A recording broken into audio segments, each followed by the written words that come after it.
Perkenalkan, aku Muhammad Fikri Muklison dengan NIM 147 dari kelas Sumber Daya Genetik D.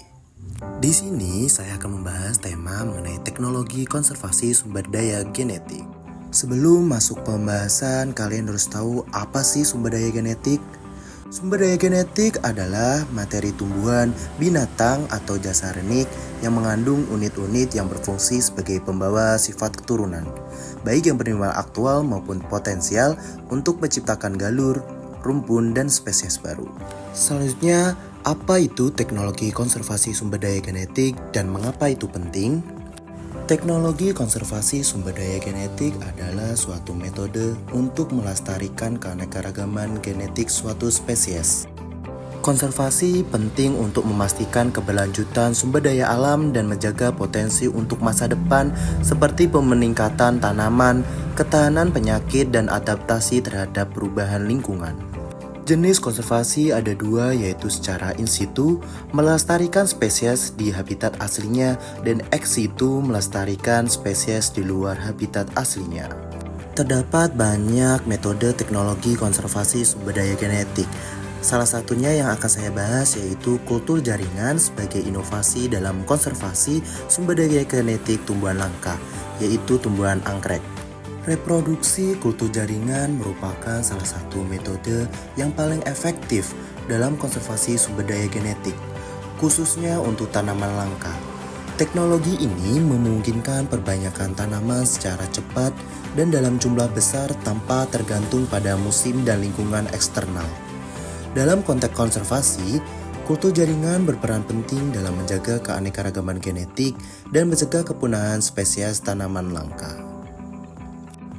Dalam proses kultur jaringan pada bunga anggrek terdapat beberapa proses. Yang pertama ada eksplantasi, yaitu pengambilan bagian kecil dari tanaman seperti daun, batang, ataupun akar.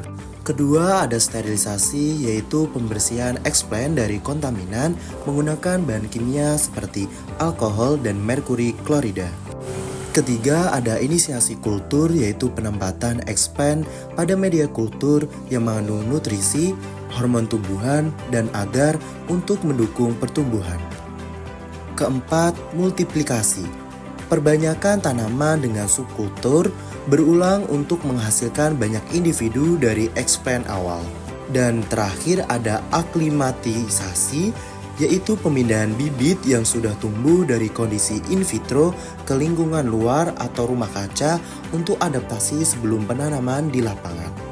Dengan teknik kultur jaringan ini memberikan banyak manfaat atau kemudahan. Salah satunya yaitu karena kultur jaringan memungkinkan perbanyakan tanaman dalam jumlah besar dan dengan kualitas yang seragam dalam waktu yang relatif singkat. Teknik ini juga berguna untuk memperbanyak tanaman yang langka atau terancam punah sehingga dapat membantu mencegah kepunahan spesies tersebut. Selain itu, kalian harus tahu mengenai manfaat konservasi sumber daya genetik secara umum, yaitu sebagai ketahanan pangan untuk menjaga keanekaragaman tanaman pangan untuk memastikan ketahanan terhadap hama, penyakit, dan perubahan iklim.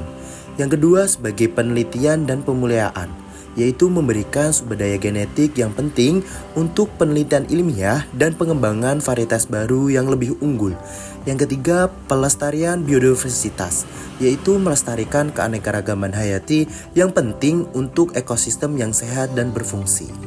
Selanjutnya, adapun tantangan dalam konservasi sumber daya genetik meliputi ada faktor alam dan faktor manusia. Yang pertama adalah faktor alam, yaitu meliputi yang pertama ada peningkatan suhu global dan curah hujan yang tinggi, di mana kondisi kekeringan atau banjir yang ekstrim dapat mempengaruhi ekosistem dan mengurangi populasi spesies tertentu. Yang kedua ada bencana alam seperti gempa bumi, letusan gunung berapi, dan tsunami, di mana bencana alam ini dapat menyebabkan kerusakan habitat secara tiba-tiba dan menghilangkan populasi besar dari spesies tertentu. Ketiga, adanya invasi spesies asing. Hama atau spesies invasif yang masuk ke ekosistem baru dapat menyebabkan kerusakan besar pada spesies lokal. Yang kedua ada faktor manusia yang meliputi yang pertama perubahan penggunaan lahan atau deforestasi, yaitu penebangan hutan untuk pertanian, pemukiman, dan industri yang menyebabkan hilangnya habitat alami dan keanekaragaman hayati.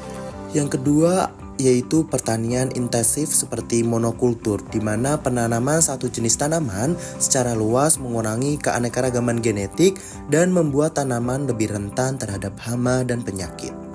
Ketiga, ada overeksploitasi, yaitu pengambilan spesies langka secara berlebihan, dan ada pun pencemaran lingkungan seperti pencemaran air, udara, dan tanah.